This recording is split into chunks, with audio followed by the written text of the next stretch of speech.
And this question is asking you, find the other trig functions if cosecant of beta is 4 over 3 with beta being in quadrant 2. So just a little bit easier than the one we just did. Now for in quadrant 2, what's going to be positive? It's going to be sine and cosecant, right? So everything else should have a negative. So we just have to be careful with the positives and negatives.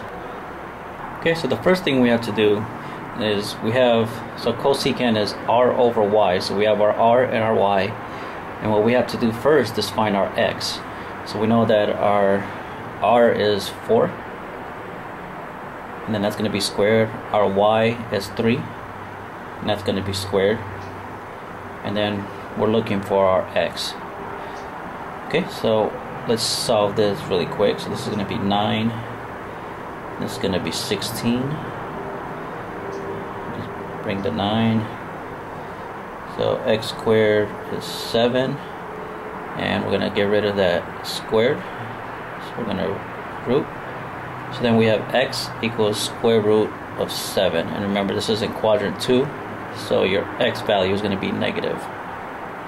Okay, and now that we have our x, our y, and our r, we can go ahead and solve everything else. So the first thing we're going to do is solve sine, since we already have cosecant and we know it's just the reciprocal. So y over r, we know it's going to be 3 over 4. And again, we know that sine and cosecant are the only, remember, all students take calculus. So sine and cosecant are the only functions that are going to be positive in quadrant number 2. So then we know 3/4, and that's going to be positive. So now let's do cosine, which is x over r. So we know it's negative root 7.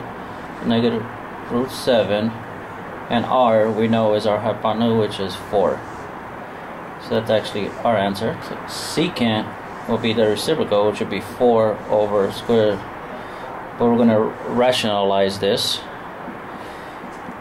We know it's going to be 4 square root of 7 over 7. And again, it's secant, quadrant 2, so that's going to be a negative. So now we have tangent of beta is y over x. And we know y is 3 over, and then we know your x value is the one we found, negative square root of 7. Again, we're going to simplify this, which is 3 square root of 7 over 7. And remember, it's a negative. And then cotangent is just its reciprocal, so it's going to be negative square root of 7 over 3, and that's actually your final answer.